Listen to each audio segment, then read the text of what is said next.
todo mundo pode se envolver num processo de recuperação, né, num processo de falência.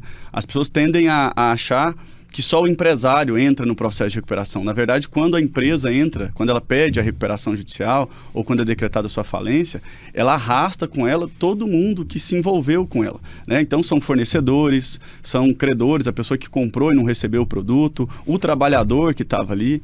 E se a gente for parar para pensar, Leal, o empresário, quando ele relaciona com outro empresário, ele assume esse risco, né? Então, existe lá o risco, existe quando a empresa quando ela é criada, a empresa, ela tem lá o contrato social e mostra lá o capital social dela. Então, aquilo lá praticamente ela dizendo o seguinte: olha, eu tenho isso aqui de patrimônio.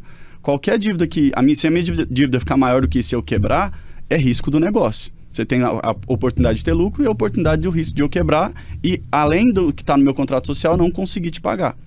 O trabalhador, ele não assume esse risco, ele não tem risco de lucro ali.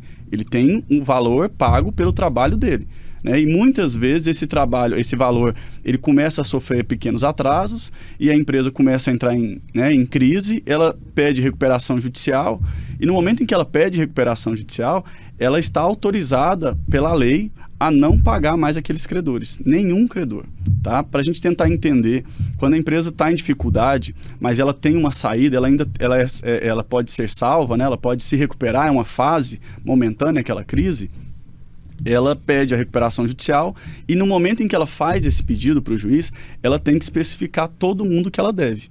A partir daquele momento é um marco, quando o juiz analisa o processo, vê a documentação e autoriza que se processe a recuperação judicial. Autoriza ou não? Autoriza ou não. Nesse momento, o juiz não faz muito juízo de valor, tá? A decisão ali é muito mais uma questão técnica de documento. O juiz analisa se ele tem toda a documentação que a lei exige para pedir, tá? A recuperação judicial ele não tem muito poder de decisão nesse momento. E por isso, daí vem a importância dos credores. Porque quem vai decidir isso são os credores, não é o juiz.